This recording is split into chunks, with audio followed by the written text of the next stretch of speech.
Ted Bundy llegó confiado a la sala, dueño de sí mismo, pensando que no había suficiente evidencia en contra suya.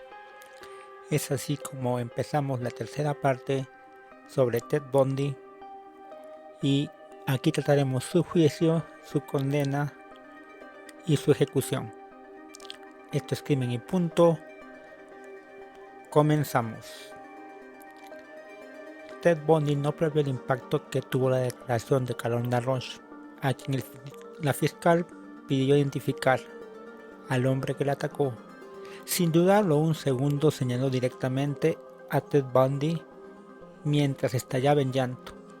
En su defensa dijo que ni siquiera conocía a la chica, pero tampoco tenía alguna coartada para el día que sucedieron todos los hechos que describimos.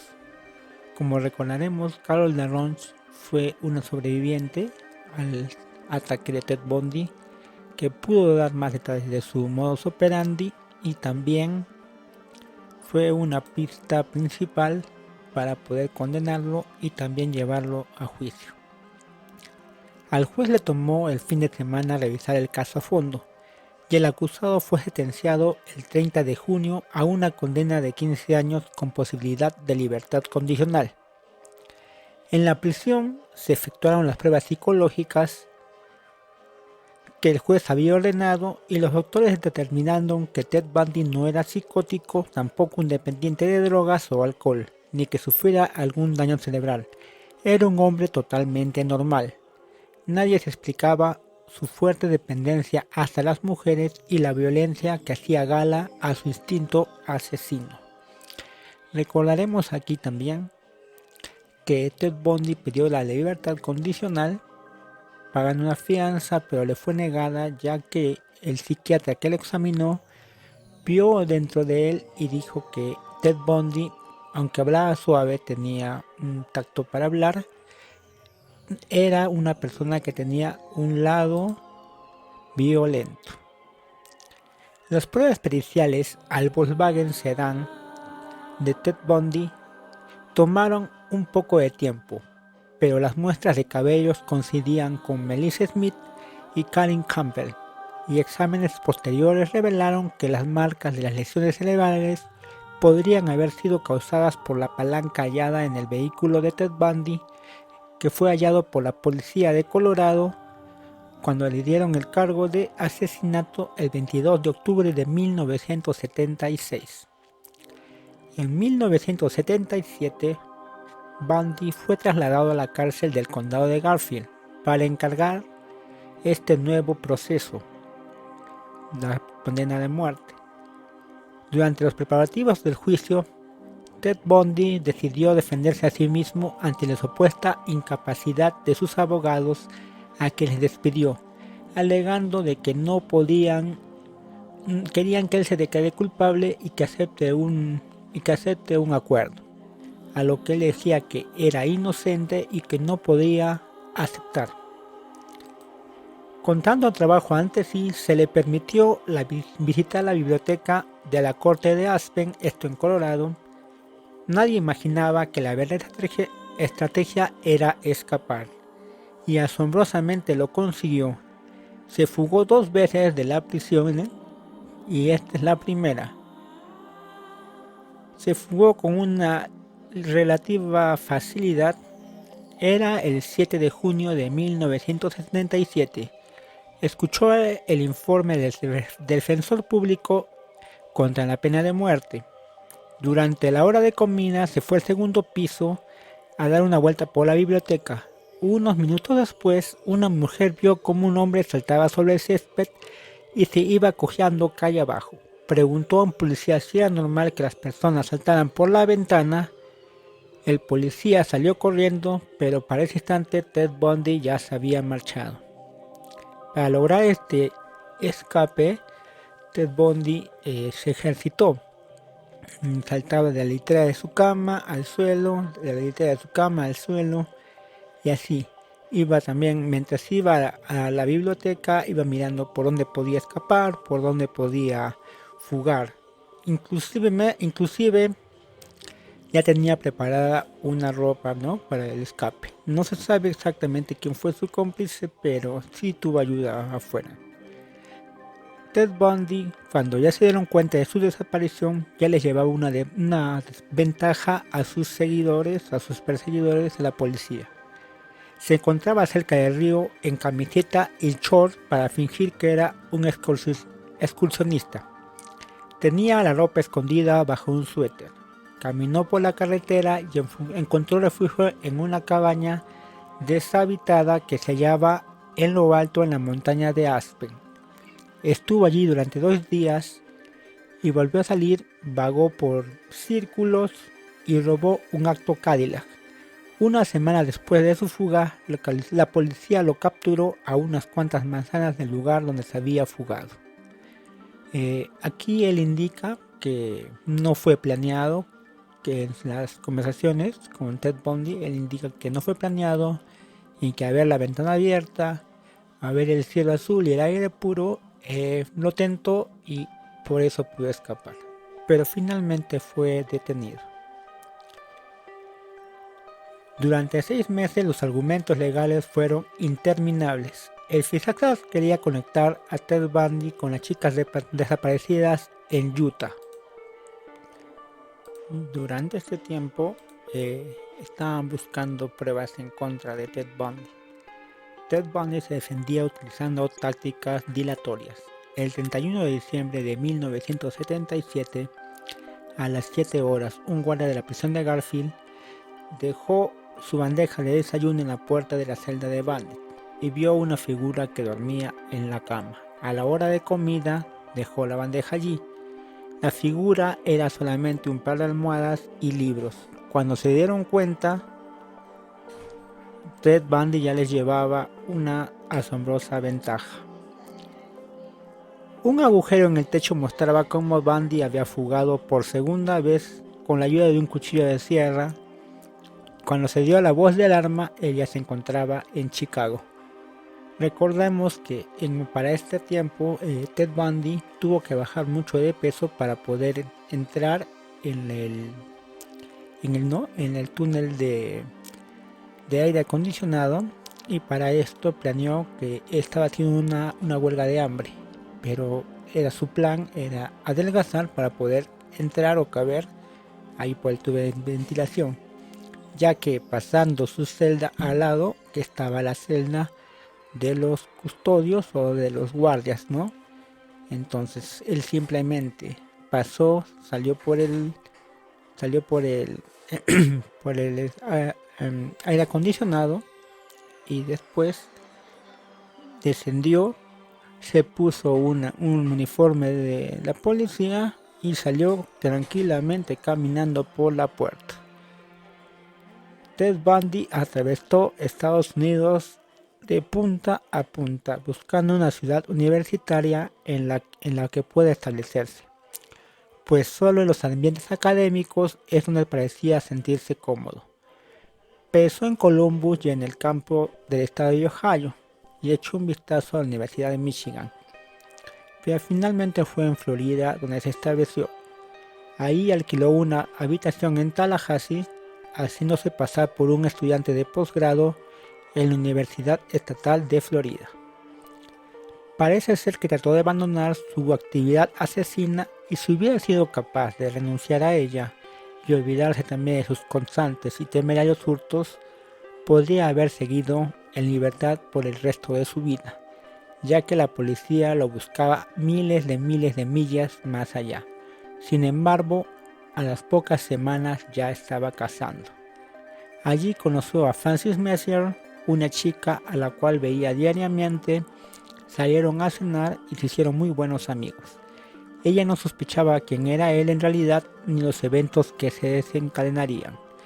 Ted Bundy tenía una habilidad de cambiar la fisonomía. Él tenía una habilidad camaleónica. Se podía cambiar ¿no? Un día puede estar con el pelo corto, con barba, sin barba, peinarse por un lado, peinarse por otro lado, ¿no? Igualmente, cuando Carol Danvers lo fue a reconocer, él apareció afeitado, con el pelo corto y con el peinado para otro costado. se miraba totalmente diferente.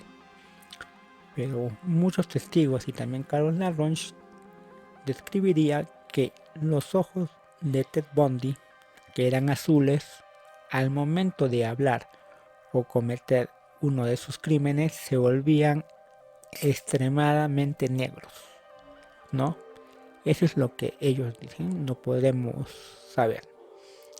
Su penúltimo ataque fue muy devastador. Esto ya ocurrió cuando estaba en su killing sprint, cuando ya comienzan a matar frenéticamente.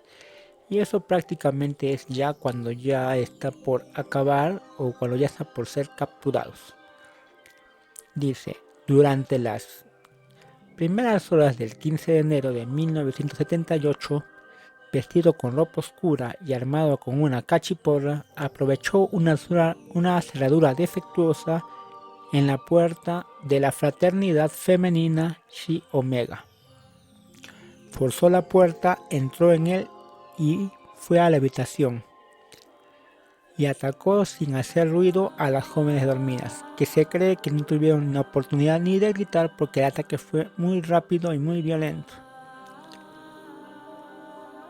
Su víctima número 18 fue Lisa Levy, y también gracias a el ataque de esta persona es por lo que fue condenado. Días antes del último secuestro, un extraño en una camioneta van de color blanca se acercó a un estudiante de 14 años. La chica, que estaba en camino en espera de su hermano que había quedado en recogerla de la escuela, ¿no? La chica ya había sido advertida por su padre, que era un oficial de policías, que no debía hablar con extraños, y se sintió incómoda ante las preguntas y todo lo que le decía Ted Bundy, ¿no? Llegó su hermano y ordenó a su hermana abordar el carro. Extrañado pero el raro sujeto, el joven apuntó las placas de la van y se las mostró a su padre.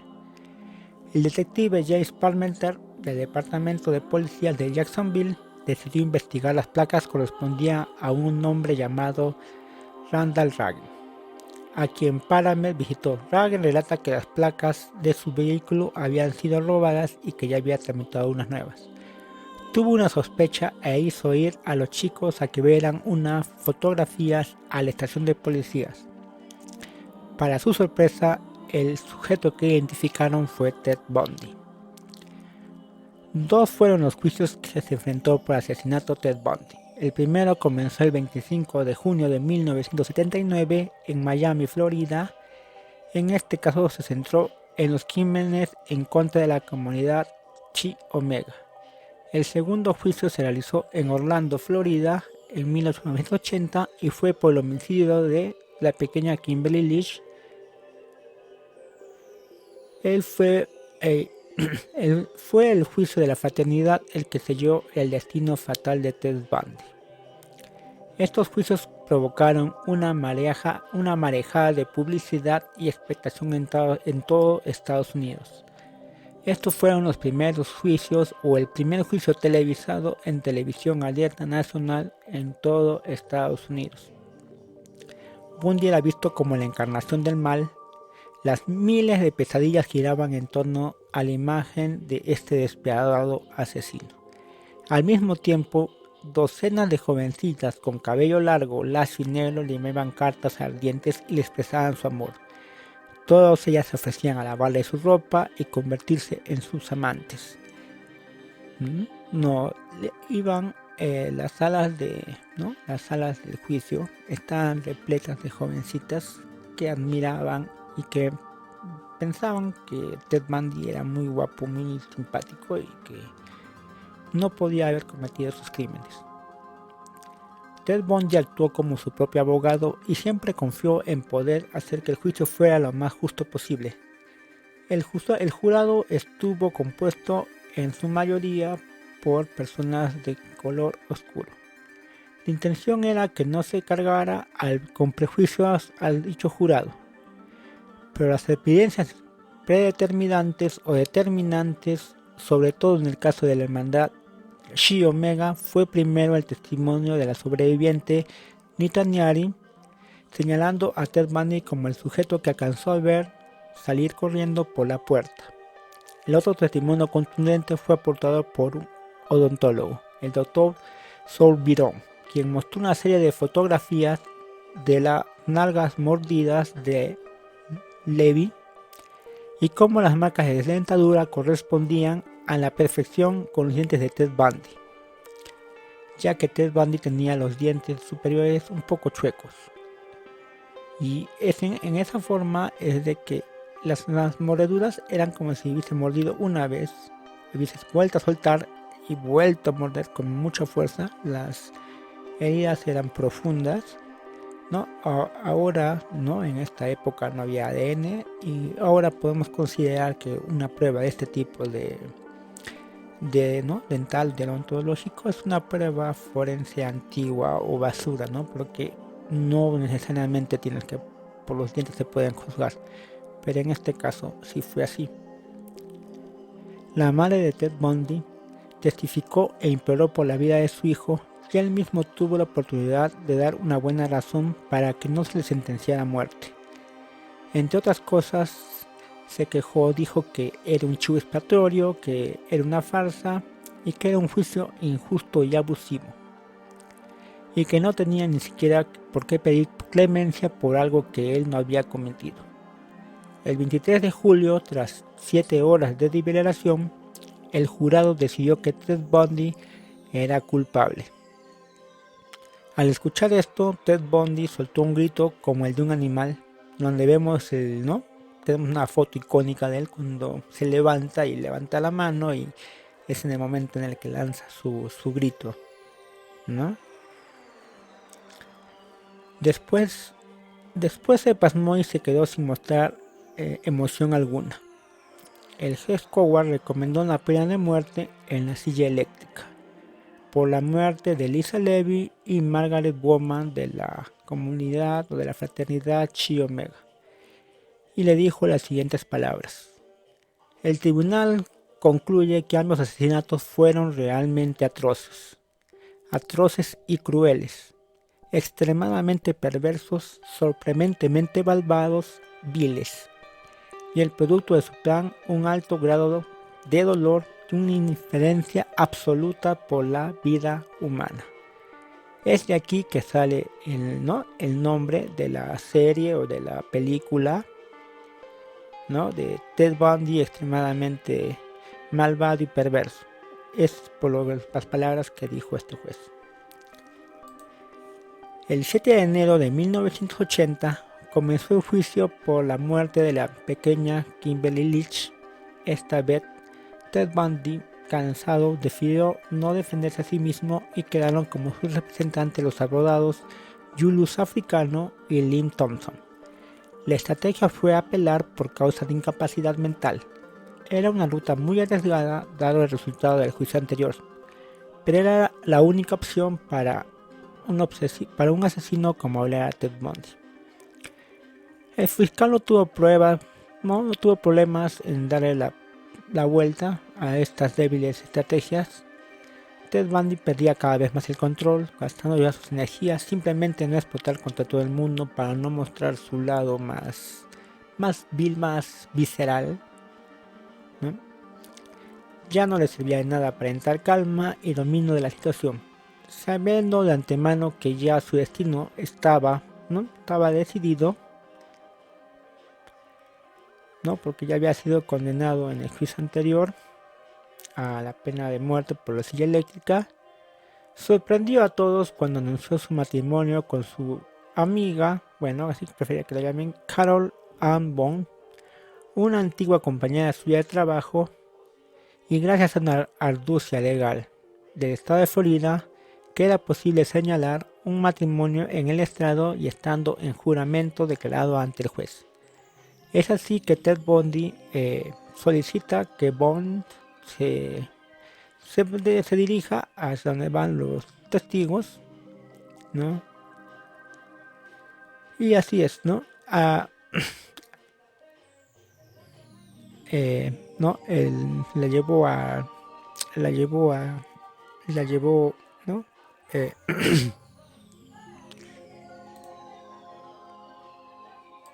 La llamó, ¿no? A declarar y y le preguntó cómo era su actitud, cómo era su temperamento, y le dijo que si podían casarse, si ella aceptaba casarse con él.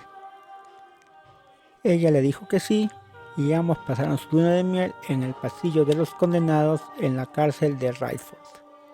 Hecha a suerte de Bundy, cuando ya no podía cambiar su situación jurídica, adoptó la decisión de confesar sus crímenes al Dr. Bob Keppel, jefe de investigadores del Departamento de Justicia del Estado de Washington. Keppel y Bundy ya habían trabajado conjuntamente cuando Ted Bundy se ofreció en ayuda para detener al criminal del Green River, o el asesino de Green River, como ya sabemos que es Gary Ridgwell, y que va a ser nuestro siguiente video. Vamos a hablar sobre el asesino del Green River. Me voy adelantando. Quien tuvo en jaque a la policía por más de 20 años. Keppel asistía a sesiones de Bundy armado mímicamente con una grabadora para conservar los testimonios del asesino. Fue así como el mundo se enteró que Bundy conservaba por algún tiempo en su casa los cadáveres de sus víctimas como trofeos y de que practicaba la necrofilia. Además, era amigo desde la juventud desde la escritora Anne Rule, autora de la famosa y controvertida novela sobre Diane Dawes, Lady Muerte, Pequeños Sacrificios. En una carta que Ted Bundy le envió a Anne Rule, le contó que después de muchos tests y demás exámenes, ellos me han encontrado normal y estaban profundamente perplejos. Los dos sabemos que ninguno de nosotros somos normales. Tal vez lo que yo debería decir es que ellos no encontraron ninguna explicación para fundamentar el veredicto u otros alegatos. No hay ningún ataque, ni psicosis, ni direcciones fundamentales. No hay locura. La teoría que manejaban ahora es que lo he olvidado todo por completo. Una teoría que ha sido desmentida por sus propios resultados. El 23 de enero de 1989, Ted Bundy habló por teléfono por última vez con su madre, Louise Bundy. Ella lloró, pero dijo que siempre sería su hijo amado. Ella no quiso estar presente en la ejecución.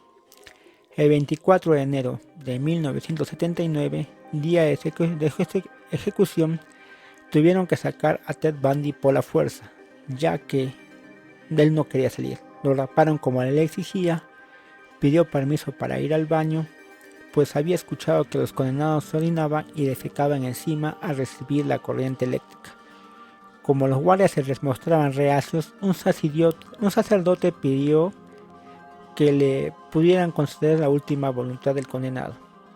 Es así, y Ted Bundy finalmente pudo ir al baño y salvar su dignidad. Finalmente, a las 7:04 horas, Ted Bundy fue ejecutado en la silla eléctrica. Tuvieron que aplicar la corriente eléctrica en 2 ocasiones. Afuera de la cárcel personas múltiples estaban, unos a favor y en otros en contra, y simplemente estaban esperando la noticia. Cuando el vocero de la institución declaró la muerte de Ted Bundy, se escucharon vítores y aplausos. Incluso fueron lanzados fuegos artificiales. Mucha gente quemó muñecos con la efigie de Bundy. El ambiente era de algarabía y gozo. Un rato después, una carroza fúnebre salió caminando rumbo al crematorio. Al pasar, la multitud aplaudió, pero lo más sorprendente fue ver a muchas mujeres llorando y protestando por la ejecución del multimicida. Muchos vendedores se dedicaban a ofrecer camisetas que decían "Arde Bundy, arde", y otros productos relacionados con la ejecución, como las Bundy hamburguesas asadas a la parrilla, en morbosa alusión a la silla eléctrica donde habían asado a Bundy. Los medios de comunicación celebraron sin pudores la muerte del asesino. Algunos incluso pusieron unos titulares "Murió el animal". 28 años después se cargó la cuenta de Ted Bundy, un crimen más, de Catherine Devine, que fue vista por última vez el 25 de noviembre de 1973 pidiendo un aventón o haciendo autostop. Su cadáver fue descubierto el 6 de diciembre de ese mismo año por una pareja en el Parque McKinney en el estado de Washington. Los forenses dijeron que poco después de ser vista por última vez, Catherine Devine encontró la muerte estrangulada, sodomizada y la garganta fue rebanada. En este tiempo, las autoridades culparon a un sujeto de nombre Edwin Colson, que fue condenado a 48 años de cárcel. Curiosamente, en el año 2001, él fue reabierto el caso y gracias a las pruebas de ADN se estableció que Ted Bundy había sido responsable. Ted Bundy se fue convirtiendo con el tiempo en uno de los asesinos más emblemáticos de los Estados Unidos, también uno de los más famosos y también del mundo entero. Se crearon clubes de fans y figuras, y su figura fue retratada en novelas, películas y series de televisión. Incluso otro asesino célebre, como fue John Wayne Gacy, el payaso asesino o Pogo el payaso asesino, hizo un dibujo de Ted Bundy que se lo voy a dejar en el video para que lo vean, a quien él admitió que admiraba. En 1997 su Volkswagen fue vendido en $25,000, que se vendió muy rápido. Actualmente forma parte de una exposición sobre asesinos en serie, es un museo. Hasta la fecha muchas mujeres hablan de él con mucha admiración y con la pulsión sexual que despierta su recuerdo, ¿no? Vamos a hablar de cómo fue las últimas horas y muertes de Ted Bundy y también cuáles fueron sus últimas palabras. Momentos antes de ser ejecutado hasta la muerte, el superintendente de la prisión le preguntó a Bundy qué tenía antes que decir, antes de que el verdugo accionara el interruptor que haría pasar los 2000 voltios sobre el cuerpo de Ted Bundy.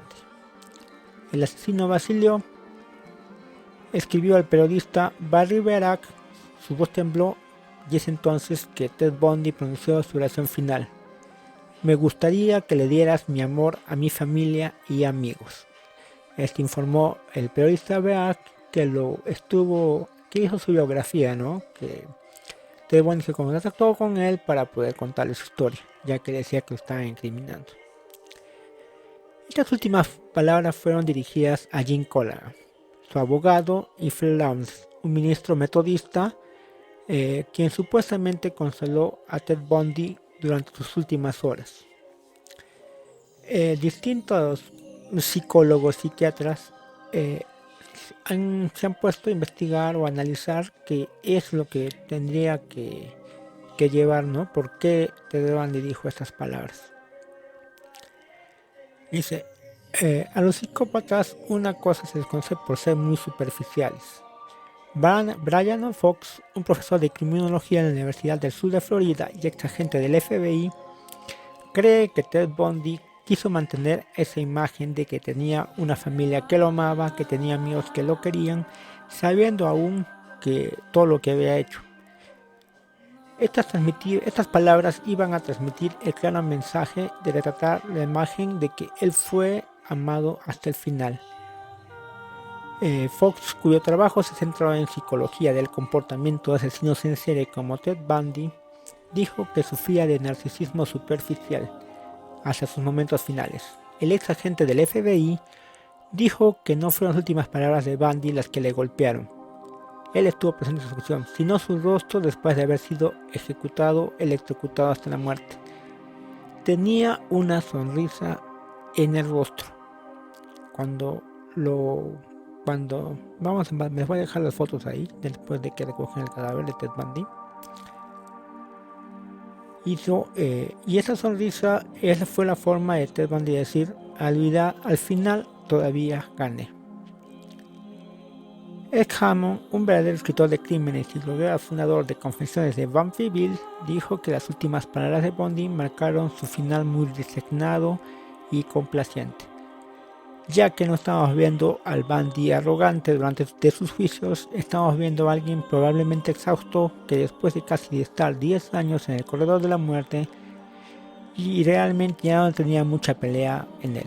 estaba constantemente bajo esa máscara que le presentaba la gente, pero quien realmente era el monstruo que era él, ¿no? O sea, para ocultar. Pero en ese día de invierno, hace más de 3 décadas, Los Angeles Times describió una versión de Bondi que rara vez aparece en las transmisiones de televisión en los titulares de periódicos. Atrás quedó la arrogancia histórica que relataba los últimos momentos de Ted Bundy y las expresiones faciales, ¿no? Informó que Ted Bundy pasó el día anterior llorando, incluso optó por no elegir su última comida que tienen derecho los presos en el corredor de la muerte, y apenas unas horas antes de ser ejecutado, Ted Bundy concedió una entrevista que, si quieren que la pasemos y les diga cómo fue, dejen en los comentarios, ¿no? Y ahí el que describe que él es así por la pornografía, ¿no? Por el sexo sadomasoquista, por eso, ¿no? Ahí en esa entrevista es que dice eso. El reverendo Alonso fue la última persona que fue, ¿no? Que quiso ya detener esa ejecución, pero ya era muy tarde. Incluso Ted Bundy, para que no lo mataran, dijo que iba a decir el lugar, ¿no? De donde estaban enterrados, donde se había deshecho de los cuerpos, para ayudar a las familias, ¿no? A encontrar a sus seres desaparecidos. Es así que durante esos 10 años que estuvo en el corredor de la muerte, dio diversas ubicaciones donde la policía encontró restos, pero el gobernador le dijo que no, le bajó el dedo, y por más que pudiera describir y no, incluso las familias de las víctimas se mostraron conformes con la decisión de no dejar que Ted Bundy viva para que les pueda decir dónde encontrar a su familia, ¿no? Y bueno, ya lo mataron. La última entrevista hizo algunas afirmaciones audaces en la que parecía echar la culpa a la pornografía, que dice que fue el combustible para hacer, ¿no? Las fantasías y las cosas que hizo. Pero la mañana, al momento que llegó, ¿no? de ejecución, Biarak recordó que los brazos y piernas estaban atados en una silla eléctrica mientras una multitud aproximadamente de 40 testigos observaba. Cuando llegó el momento, la última correa gruesa fue colocada sobre la boca y el mentón de Bundy. El casquete de metal estaba atornillado en su lugar, su pesado velo negro caía frente al rostro del condenado. Bundy estaba claramente asustado y blanco como una hoja de papel. El superintendente dio la luz verde y el verdugo asestó el golpe mortal de Bundy. En un giro irónico, ¿no? Se sugiere que el asesino de mujeres fue derribado por un verdugo femenino, ya que el verdugo estaba cubierto con una capucha negra, pero se dice que fue una mujer la que presionó el botón, ¿no? Para que le recorran los 2000 voltios de tensión.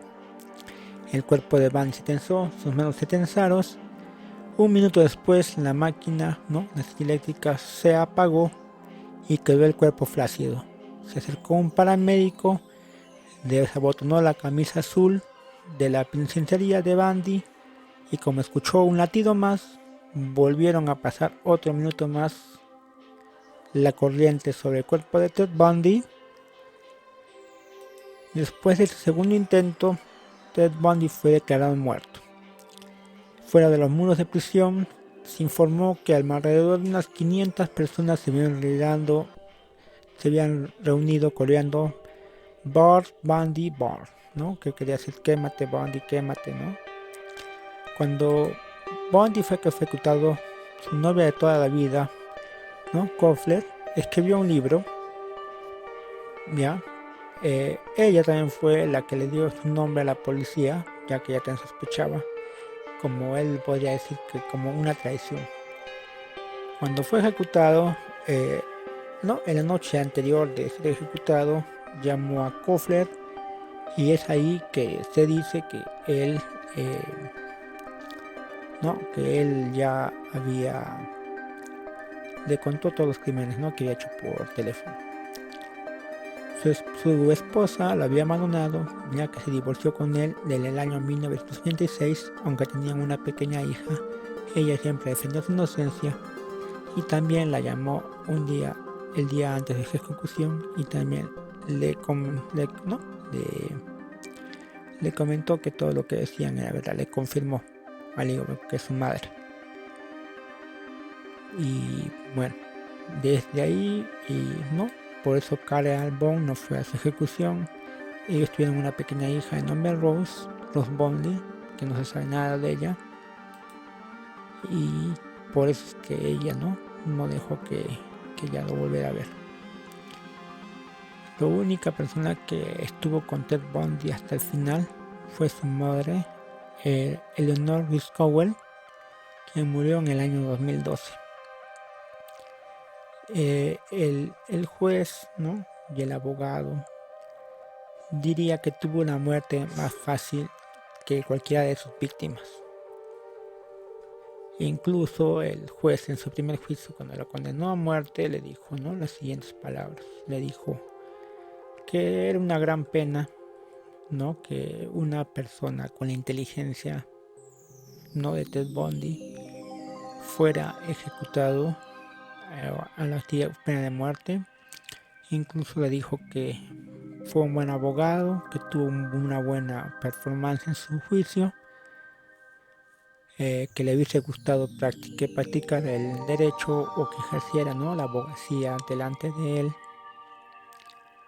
Y también le dijo que se cuidara, que le hubiese gustado mucho, pero que Ted Bundy se fue a otra parte y que no tenía nada en contra de él, pero igualmente le dijo eso, que se cuidara y que quería que sepa que no tenía ninguna animosidad ante él, ¿no? O que no tenía ningún tipo de cólera ni nada por el estilo.